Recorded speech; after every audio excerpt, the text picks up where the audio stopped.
রাধে রাধে বন্ধুরা, আজ তোমাদের দেখাবো আলু পটল দিয়ে ঝিঝিরি করে কেটে চচ্চড়ি।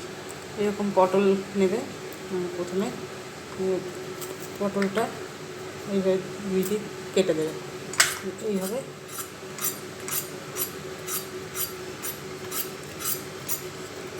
ছিলে নেবে। ছিলে নেওয়ার পর এইভাবে ফাঁক করবে, ফাঁক করে এইভাবে করে সরু সরু করে কাটবে, ঠিক এইরকমভাবে কাটবে। এরপরে আলুগুলো এইভাবে ঝিঝিরি করে কেটে নেবে। দেখো বন্ধুরা, কড়াইয়ে তেল গরম হয়ে গেছে, এরপরে আমি কালো জিরে ফোড়ন দিয়ে দিচ্ছি।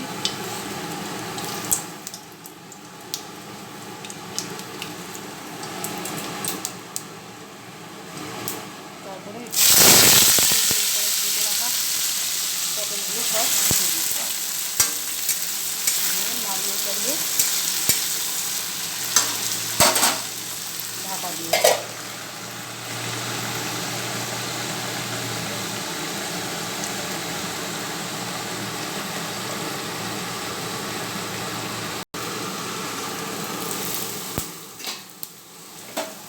বন্ধুরা, পটল এইভাবে বেশ ভাজা ভাজা হয়ে আসবে, খুব না, একটু বেশ ভাজা ভাজা হয়ে গেছে, রঙটা চেঞ্জ হতে শুরু করেছে।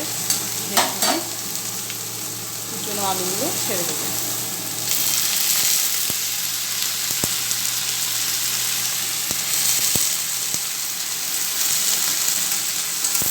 এইভাবে আবারও নাড়িয়ে দেবে।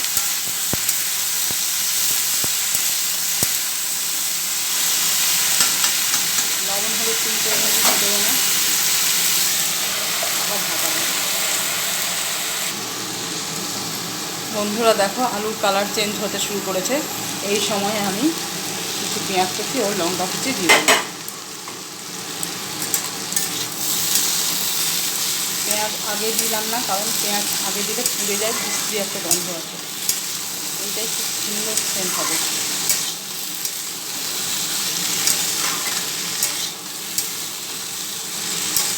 পুরো রান্নায় জল দিবে না, একটুও জল দেবে না, ঢাকা ঢাকা দিয়েই রান্না করবো। লবণ হলুদ কিন্তু বন্ধুরা এখনও দিইনি, আমি গরম দিতে দেবো। আমাদের চচ্চড়িটা জল ছাড়াই রান্না হবে। আবার ঢাকা দেবো।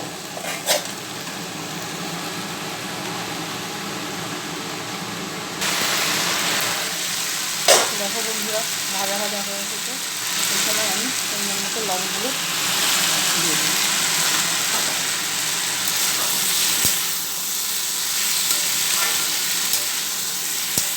এরপরে আর একদম ঢাকা দেবো না, লবণ পড়ে গেছে, আস্তে আস্তে জল ছাড়বে, আর ঢাকা দেবো না। ওই জলে সেদ্ধ ভাজতে ভাজতে সেদ্ধ হয়ে গেছে। তেলটা একটু বেশি লাগে, সেটা খুব সুস্বাদু হয়। তোমরা ভাত কিংবা রুটির সাথে খেতে পারো।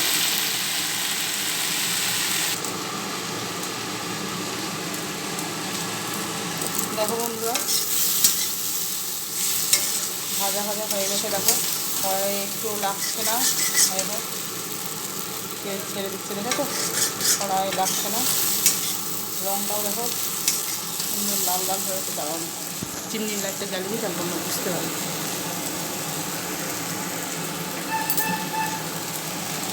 দেখো লাল লাল হয়ে গেছে, সুন্দর গন্ধ বেরিয়েছে। এই জিনিসটা নামিয়ে নেব, তেল থেকে আলাদা হয়ে যাচ্ছে। দেখেছো তখন এই দেখো তেল রিলিজ হচ্ছে, দেখেছো? এই সময় নামিয়ে দেবো।